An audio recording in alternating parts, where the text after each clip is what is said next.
오늘의 국민사연 시작하겠습니다. 안녕하세요. 저는 식당 일 하면서 살고 있는 30대 여자입니다. 평소에 유튜브로 사연 이야기 듣는 걸 좋아했었는데 저도 할 이야기가 많이 있어서 글을 써보았네요. 그것은 바로 파란만장했던 제 신혼 시절 이야기랍니다. 재미가 없어도 끝까지 들어봐 주시고 많은 관심과 호응 부탁드릴게요. 사실 저는 어릴 때부터 현모양처가 꿈이었어요.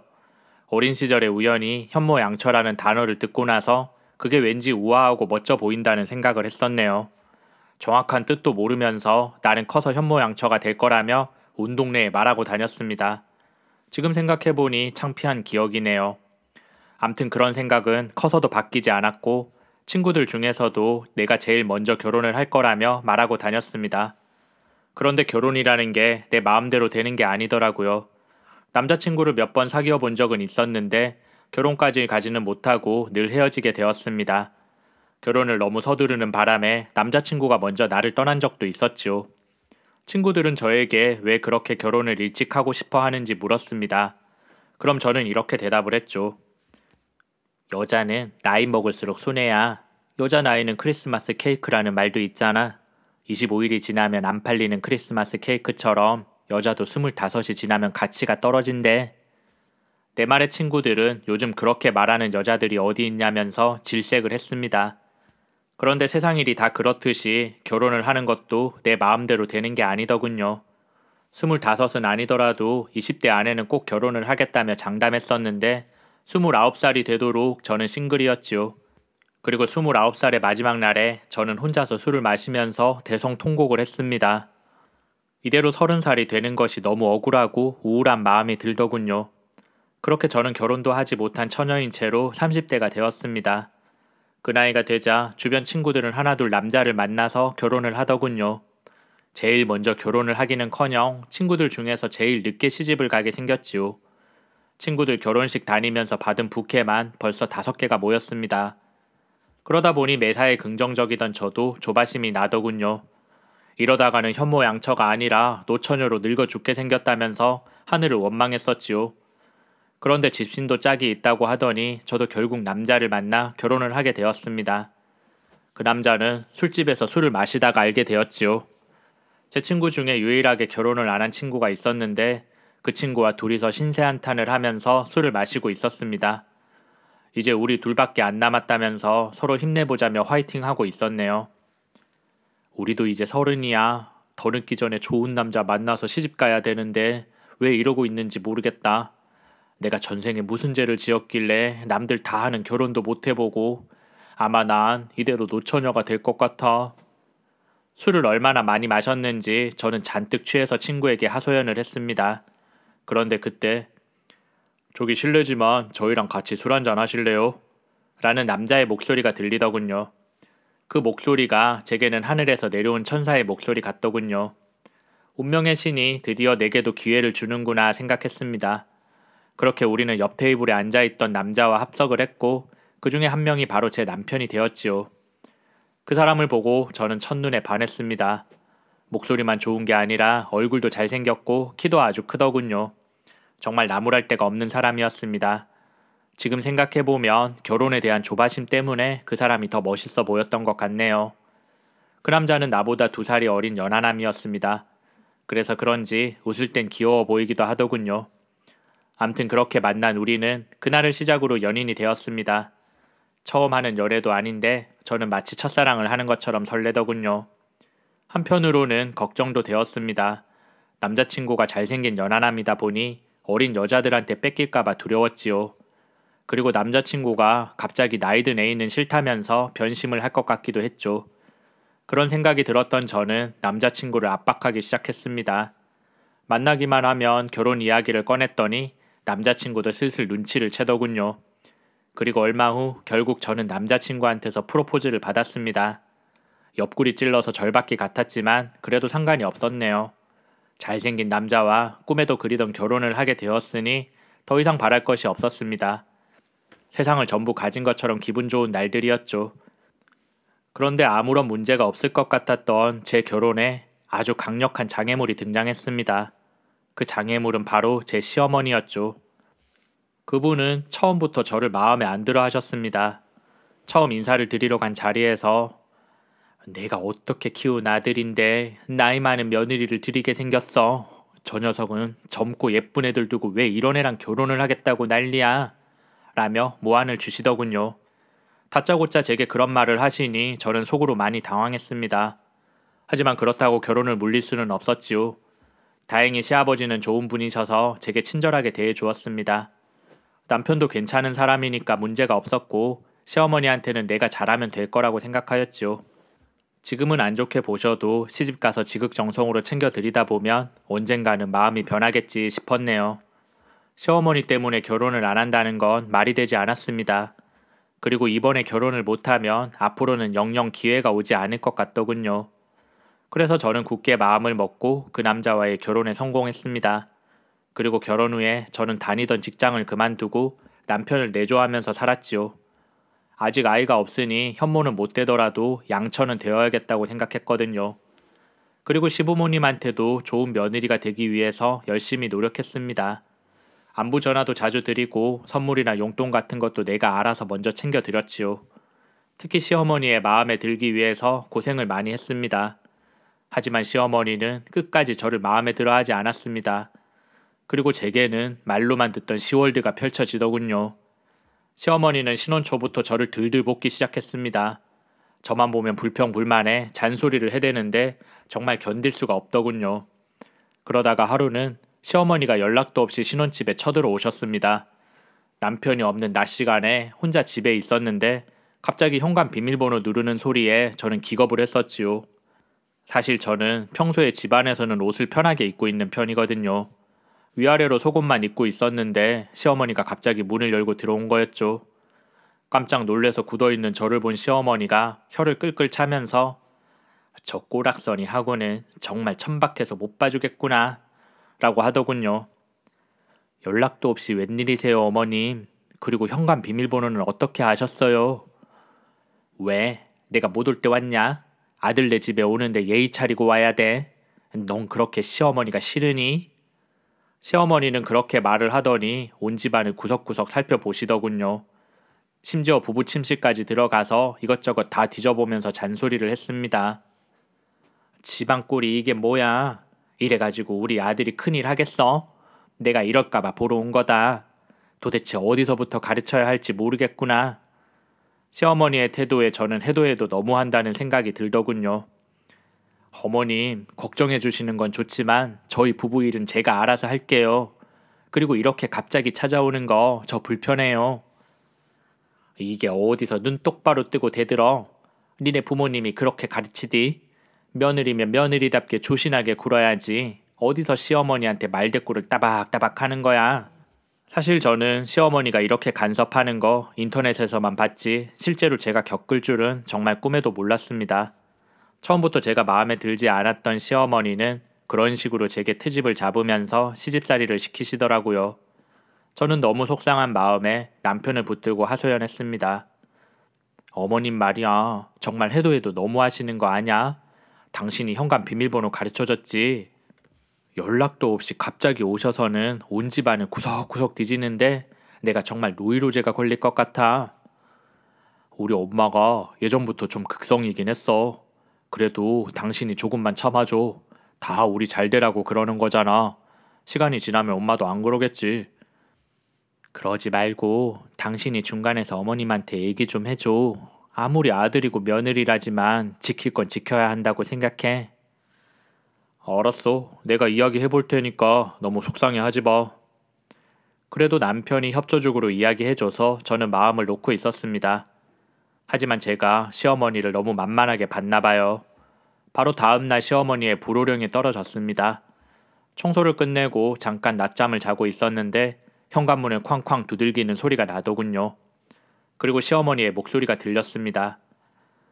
인연이 보자보자 하니까 이제 비밀번호까지 바꾼 거야. 뭐해? 당장 문 안 열어? 사실 어제 시어머니가 다녀간 뒤에 저는 바로 현관 비밀번호부터 바꿨거든요. 아무리 시어머니라지만 갑자기 문을 벌컥 열고 들어오는 게 저는 영 못마땅했습니다. 잔뜩 화가 나서 우리 집으로 들어온 시어머니는 저를 보자마자 다시 잔소리를 시작하시더군요. 네가 우리 대성이한테 내 흉을 봤다면서 남편을 어떻게 구워 삶았길래 그 착한 아이가 내게 그렇게 말을 해. 내가 잔소리를 했으면 얼마나 했다고. 그걸 못 참고 남편을 들들 볶아. 솔직히 말해서 어머님이 너무 하셨잖아요. 아무리 아들네 집이라지만 우리도 프라이버시라는 게 있는데 그렇게 불쑥 오시는 법이 어딨어요. 내 말에 시어머니는 화가 잔뜩 나서 얼굴이 벌개지셨지요. 그리고 내게 이렇게 말씀하시더군요. 네가 아직 정신을 못 차렸구나. 안 되겠다. 내가 너 교육 좀 시켜야겠어. 너 내일부터 우리 식당에 나와서 일 좀 해라. 나와서 반찬 만드는 것도 좀 배우고 정신교육도 좀 받아야겠어. 제가 왜 그런 일까지 해야 돼요? 저 식당 일 하기 싫어요, 어머님. 이게 끝까지 말대꾸야. 잔소리 하지 말고 나와. 이 아파트 누가 사준 건지 알지? 너도 양심이 있으면 내가 시키는 대로 해야 될 거다. 그렇게 시어머니는 내게 말도 안 되는 요구를 하셨지요. 남편 챙기고 살림만 하기에도 바쁜데 식당에 나와서 일을 하라고 하니 저는 정말 속상한 마음이었습니다. 그런데 남편은 속도 없이 그냥 엄마가 하자는 대로 해. 우리 엄마 요리 실력 좋잖아. 이번 기회에 요리도 좀 배우고 엄마 비위도 좀 맞춰주고 해봐. 어쩌면 식당 일 하면서 둘이 친해질 수도 있잖아. 라고 하더군요. 저는 속이 부글부글 끓어올랐지만 거절을 할 수가 없었습니다. 거절하면 시어머니가 또 무슨 일로 트집을 잡을지 몰라서 일단 하자는 대로 하기로 했죠. 그래서 다음 날부터 저는 시어머니가 운영하는 식당에 나가게 되었습니다. 그 식당은 한정식 집이었는데 제법 규모가 컸고 직원도 많이 쓰는 그런 식당이었죠. 장사가 잘 되는 가게라서 식사 시간이 되면 정말 정신없이 바빴습니다. 시어머니는 식당에서 저를 처음 보자마자 고무장갑을 던져주더니 넌 다른 일 하지 말고 여기서 설거지나 해. 똑바로 하는지 내가 계속 지켜볼 거니까 요령 피우지 말고 해야 된다. 저는 군소리 없이 시키는 대로 했습니다. 덕분에 하루 종일 싱크대 앞에 서서 설거지만 하다가 집으로 돌아왔지요. 한정식 집이다 보니 설거지거리가 정말 어마어마하게 많이 나오더군요. 그릇은 또 어찌나 무거운지 혼자서 그 많은 설거지를 하느라고 저는 정말 쉴 틈이 없었습니다. 그 다음 날도 마찬가지였죠. 요리를 가르쳐 준다더니 그 말은 핑계였고 그냥 공짜로 일 시켜 먹으려고 부른 것 같았습니다. 게다가 식당에서도 시어머니의 구박은 멈추지 않더군요. 설거지 하나 똑바로 못한다면서 잔소리를 하시는데 정말 폭발하기 일보 직전이었죠. 게다가 하루 종일 서서 설거지만 하다 보니 다리도 아프고 손도 통통 부었습니다. 저는 살면서 그렇게까지 힘들게 일을 해본 적이 없었네요. 다른 식당에서 그렇게 일을 했으면 돈이라도 받을 텐데 시어머니는 돈도 주지 않으면서 그렇게 일만 시켜 먹었지요. 하루는 설거지를 하다가 너무 힘들어서 나도 모르게 눈물이 나더라고요. 내가 왜 이런 대접을 받아야 하는지 몰라서 서러운 마음이 들었습니다. 그래서 식당 뒤편에서 남몰래 쪼그리고 앉아 울고 있었지요. 아무도 없을 줄 알고 그렇게 있었는데 그런 저를 누군가가 보았습니다. 주차장에서 주차 관리를 하는 사람이었는데 다들 그 사람을 정씨 아저씨라고 부르더군요. 담배를 한 대 피러 온 아저씨가 울고 있는 저를 보고 위로를 해주었습니다. 사장님 성격이 좀 드세지. 그래도 겉으로만 저렇지 속은 따뜻한 사람이야. 며느리 군기 잡으려고 그러는 것 같은데 죽었다 생각하고 며칠만 더 버텨봐. 정씨 아저씨 덕분에 저는 기분이 많이 풀렸습니다. 한 사람이라도 내 기분 알아봐주는 사람이 있으니 힘이 나더군요. 그래서 저는 정씨 아저씨 말대로 며칠만 더 버텨보기로 했습니다. 시어머니 보란 듯이 이를 악물고 버텨보기로 했죠. 시어머니가 뭐라고 말을 해도 저는 묵묵히 설거지만 했습니다. 말대꾸도 하지 않고 그냥 시키면 시키는 대로 일을 했죠. 힘들어도 힘든 티 내지 않고 기분 나빠도 기분 나쁜 티를 내지 않았습니다. 그런데 시어머니는 내가 그럴수록 더 지독하게 괴롭히더군요. 잔소리를 해도 반응을 하지 않자 약이 올랐는지 말도 안 되는 이유로 저를 혼내셨습니다. 그러다가 하루는 설거지를 하다가 제가 접시를 하나 깼는데 기다렸다는 듯이 시어머니의 잔소리가 시작되더군요. 시어머니는 노발대발하면서 정말 넌 똑바로 하는 게 하나도 없구나. 내가 살다 너 같은 애는 처음 본다. 남들은 며느리 잘 들여서 호강한다는데 내가 전생에 무슨 죄를 지어가지고 너 같은 며느리가 들어왔을까? 라고 하더군요. 그 말을 듣고 저는 힘이 쭉 빠졌습니다. 내 나름대로는 힘내서 잘해보려고 했는데 그것도 물거품이 되었지요. 그리고 자꾸 혼이 나다 보니 정말 내가 못난 사람같이 느껴졌습니다. 우울한 마음이 들어서 이렇게까지 결혼 생활을 해야 되는지 하는 생각도 들었네요. 내가 아무리 노력을 해도 시어머니 마음에 들 것 같지 않았습니다. 식당 일이 끝나고 저는 이런저런 생각에 잠겨 집까지 걸어왔었지요. 속상한 마음이 풀어지지 않아서 저는 맥주라도 한잔 해야겠다고 생각했습니다. 편의점에 가서 맥주를 사서 계산을 하려는데 지갑이 보이지 않더군요. 그제서야 저는 식당에 지갑을 놓고 왔다는 사실을 깨달았습니다. 너무 정신이 없어서 주방 서랍에 넣어두었던 소지품을 챙겨오지 못한 거지요. 그래서 저는 식당으로 다시 돌아갔습니다. 식당은 이미 마감을 했고 불이 다 꺼져 있었죠. 앞문은 자물쇠로 잠겨 있어서 저는 번호키로 되어 있는 식당 뒷문으로 갔습니다. 그런데 아무도 없는 줄 알았던 식당에서 무슨 소리가 들리더군요. 순간 깜짝 놀란 저는 소리에 귀를 기울여 보았습니다. 가만히 들어보았더니 그 소리는 식재료를 보관하는 창고 안에서 들리더군요. 살금살금 가보았더니 그 창고 안에 불이 켜져 있었고 사람 소리가 들렸습니다. 도둑이라도 들었나 싶어서 저는 일단 안을 들여다보기로 했죠. 창고에는 작은 창문이 있었는데 그 창문을 통해서 안을 들여다볼 수 있었거든요. 그런데 창고 안을 들여다본 저는 그 안에서 벌어지는 풍경을 보고 깜짝 놀라서 까무라칠 뻔했습니다. 식재료 창고 안에서 시어머니와 정씨 아저씨가 둘이 땀을 뻘뻘 흘리면서 그 짓을 하고 있더라고요. 정말 상상도 하지 못한 장면이었습니다. 그걸 본 저는 역겨운 생각이 들었지만 그 장면들을 모두 휴대폰 카메라로 찍어 두었지요. 본인은 뒤에서 떳떳하지 못한 행동을 하면서 내게는 온갖 잔소리를 했던 시어머니에게 복수를 해주고 싶었습니다. 그렇게 시어머니의 불륜 영상을 찍은 저는 조용히 식당을 빠져나와 집으로 돌아왔습니다. 그리고 다음날 아무것도 모르는 표정을 하고 식당에 출근하였지요. 시어머니는 저를 보자마자 또 잔소리를 시작하셨습니다. 왜 이렇게 늦게 나왔어? 가만히 서 있지 말고 저기 가서 음식물 쓰레기나 좀 버리고 와. 다른 때 같았으면 군소리 없이 하라는 대로 했을 텐데 그날은 사정이 달랐지요. 제가 왜 쓰레기 버리는 일까지 해야 돼요? 월급도 못 받는데 이거 노동 착취예요, 어머님. 내가 고분고분하게 말을 듣지 않자 시어머니는 이게 어디서 말대꾸야? 넌 시애미가 아주 우습게 보이지? 라며 화를 내더군요. 하지만 저는 그런 시어머니가 하나도 무섭지 않았습니다. 이렇게 된 거 하고 싶었던 말 다 하자 싶어서 따지고 들었지요. 말이 나와서 하는 말인데요. 어머님 정말 너무하세요. 며느리가 무슨 노예도 아니고 요즘에 어떤 시대인데 그렇게 시집살이를 시켜요. 내가 성질이 없어서 그동안 참고 있었던 게 아니랍니다. 저도 한다면 하는 여자예요. 너 지금 말버릇이 그게 뭐야? 한다면 한다고? 그래 한번 해봐라. 니까짓 게 뭘 어떻게 할 건데? 시어머니의 말에 저는 의기양양한 표정을 지으면서 휴대폰을 켰습니다. 그리고 어제 찍어둔 영상을 눈앞에서 틀어버렸지요. 그걸 본 시어머니는 얼굴이 하얗게 질렸습니다. 그러더니 내 휴대폰을 바닥에 내동댕이 치더군요. 그러는 바람에 제 휴대폰은 액정 화면이 산산조각 났습니다. 그래봤자 소용없어요. 그 영상 이미 남편이랑 아버님한테 다 보냈습니다. 그러길래 제가 그만하라고 할 때 그만하셨어야죠. 뒤에서 이런 짓 하면서 나한테 그러는 거 민망하지도 않으셨어요? 내 말에 시어머니는 결국 털썩 주저앉아 버렸습니다. 뒤늦게 달려온 정씨 아저씨도 사태를 파악하고 어찌할 바를 모르더군요. 저는 정씨 아저씨한테도 각오하시라고 말을 해주고 식당을 나왔습니다. 그래도 나름 제 편을 들어줬던 사람인데 조금 미안한 마음이 들긴 하더군요. 하지만 시어머니가 주저앉아서 넋이 나간 모습을 보니 그동안 쌓인 채증이 싹 내려가는 것 같더군요. 결국 시어머니는 아버님과 이혼을 하고 집에서 쫓겨났습니다. 그러면서 식당 운영도 그만두어야만 했죠. 그 식당은 원래 아버님이 평생 모은 돈으로 차려준 거였거든요. 그래서 시어머니는 그 식당에 관해서 재산권 행사를 할 수 없었습니다. 오히려 불륜을 저지른 대가로 위자료를 내야만 했죠.